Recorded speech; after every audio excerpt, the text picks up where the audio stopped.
IAS Smita Sabharwal పేరు తెలియని వారు రెండు తెలుగు రాష్ట్రాల్లో ఎవరూ ఉండరు.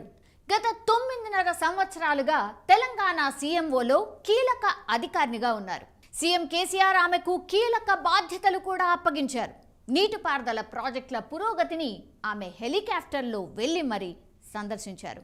ఎప్పటికప్పుడు ఆయా పనులపై కేసీఆర్కి నివేదిక అందజేసేవారు. అంతేకాదు, కొత్త ప్రాజెక్టులు చేపట్టిన స్కీమ్లు పనితీరు స్మితా సూచనలు చేస్తూ వాటి అమలు తీరును పరిశీలించి అప్పటి సీఎం కేసీఆర్కు తెలియజేసేవారు.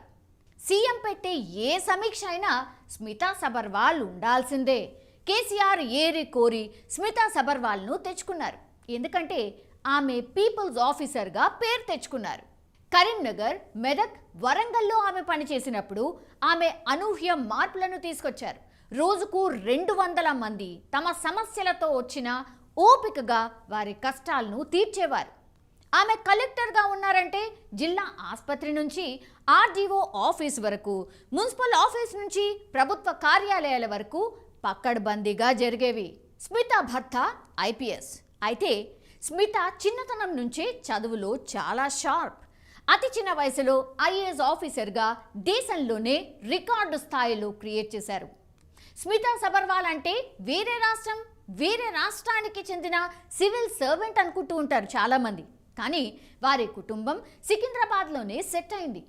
స్మితా సబర్వాల్ పశ్చిమ బెంగాల్ డార్జిలింగ్లో 1977 జూన్ 19న జన్మించారు. తండ్రి army officer colonel Pranav Das, తల్లి గురబ్ దాస్. వీరిది బెంగాలీ ఫ్యామిలీ. అయితే ఉద్యోగ నిమిత్తం వేరువేరు ప్రాంతాల్లో పెరిగారు స్మితా. సికింద్రాబాద్ సెయింట్ స్కూల్లో విద్యాభ్యాసం కూడా చేశారు. ఆమె 12th క్లాస్ ఐసీఐసీ సిలబస్లో దేశవ్యాప్తంగా నెంబర్ 1 ర్యాంక్ సాధించారు. ఇక డిగ్రీ సెయింట్ ఫ్రాన్స్ ఉమెన్స్ కాలేజీలో బీకామ్ చదివారు. చదువులో యాక్టివ్గా ఉన్న స్మితాను తన తండ్రి సివిల్ వైపు ఎంకరేజ్ చేశారు. ఆమె కూడా కష్టపడి చదివి 23 ఏళ్లకే దేశవ్యాప్తంగా 4వ ర్యాంక్ సాధించి ఉమ్మడి ఆంధ్రప్రదేశ్ క్యాడర్ను ఎంచుకుని ఇక్కడే సెటిల్ అయిపోయారు.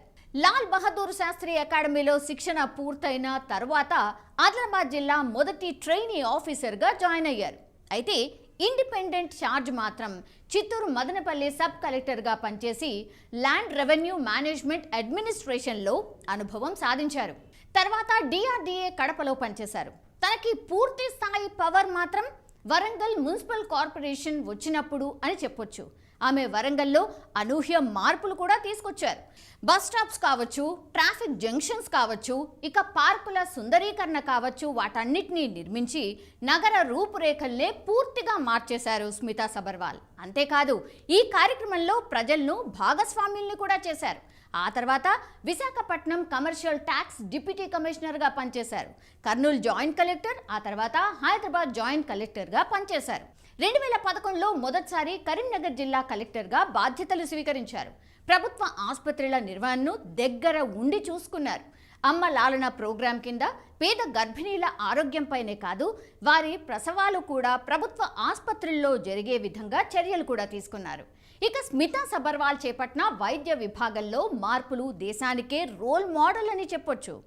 హై రిస్క్ ప్రెగ్నెన్సీ మేనేజ్మెంట్ ఇన్సెంటివ్స్ని కేంద్రం కూడా స్మితా పాలసీని ఫాలో అవ్వడమే కాదు, ఆమెకు ఏకంగా ప్రధాని అవార్డుతో సత్కరించింది కూడా. కరీంనగర్లో పబ్లిక్ టాయిలెట్స్ నుంచి రోడ్డు వెడల్పు వరకు ఎన్నో కార్యక్రమాలను అద్భుతంగా చేసేవారు స్మితా సబర్వాల్. 2013లో స్మితా సబర్వాల్కి మరోసారి కేంద్ర పురస్కారం దక్కింది. ఆ తర్వాత ఎన్నికలను కూడా ఓటర్ పండుగ పేరుతో ఓటింగ్ పర్సంటేజ్ పెంచేలా పనిచేసి మంచి గుర్తింపు తెచ్చుకున్నారు స్మితా. మెదక్ కలెక్టర్గా ఉంటూ ప్రతి ఆసుపత్రిలో పేదలకి వైద్యం అందేలా చూశారు. ఉద్యోగుల పనితీరుతో పాటు అటెండెన్స్ స్కైప్ ద్వారా పరిశీలించి వాటి రూపురేఖల్ని కూడా పూర్తిగా మార్చేశారు. నాటి తెలంగాణ సీఎం కేసీఆర్ స్మితా సబర్వాల్ పనితనం చూసి కీలక బాధ్యతలు అప్పగించారు. నాటి నుంచి మిషన్ భగీరథ కావచ్చు, మిషన్ కాకతీయ, కాళేశ్వరం నుంచి రంగారెడ్డి ప్రాజెక్టు వరకు ఆయా నిర్మాణాలను దగ్గరుండి పరిశీలించారు స్మితా సబర్వాల్. 2023లో కేసీఆర్ ప్రభుత్వం దిగిన తర్వాత వివాదాస్పదమైపోయారు స్మితా.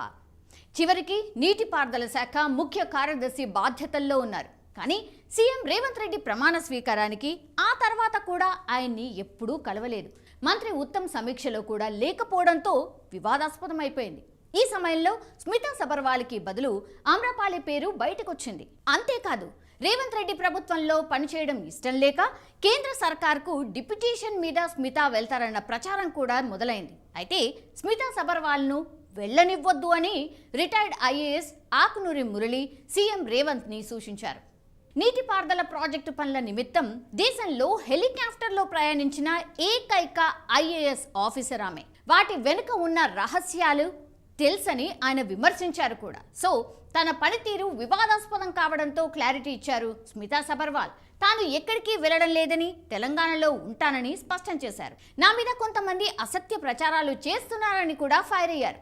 కొత్త సర్కారు ఏ బాధ్యతలు అప్పగించినా చేస్తానని ఆమె చెప్పుకొచ్చారు. ఇక స్మితా సబర్వాల్ భర్త అకున్ సబర్వాల్ను ప్రేమించి పెళ్లి చేసుకున్నారు. ఇద్దరు సివిల్ సర్వెంట్స్, వీరికి 2 పిల్లలు. అయితే మంత్రి సీతక్కని కలిసిన తర్వాత తెలంగాణ ప్రభుత్వంలో పనిచేస్తా అని స్మితా సబర్వాల్ క్లారిటీ ఇచ్చేశారు. ఇది స్మితా సబర్వాల్ బయోగ్రఫీ.